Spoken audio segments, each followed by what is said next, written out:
Hola, bon dia, jo soc Daniel Figueredo i avui estarem entrevistant a la filòsofa Hipàtia. Molt bona, Hipàtia. Començarem a les preguntes. On i quan vas néixer, segons el que es coneix? Vaig néixer a Alexandria, a Egipte. Encara que no ho sé exactament l'any, però vaig néixer entre l'any 355 i 370 després de Crist. És una pena que no sàpigui l'any. Continuem les preguntes. Com va ser la teva relació amb la teva família?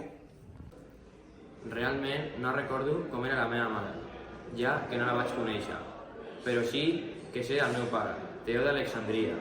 Era filòsof i matemàtic i va tenir molt en compte la meva educació. Que pena que no vas conèixer la teva mare.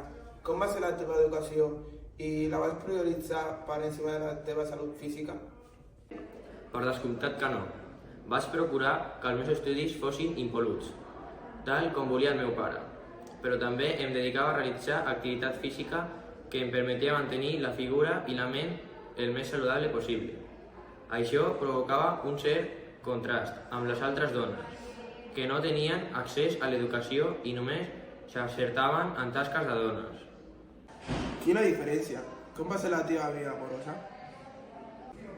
No m'he casat mai, ja que soc molt lletja.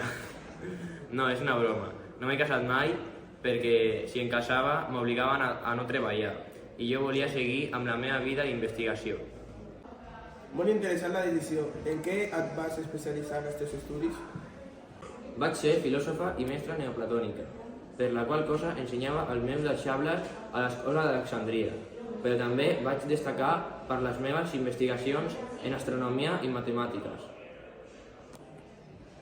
Finalment, sabem que vas passar per una etapa difícil pel cristianisme.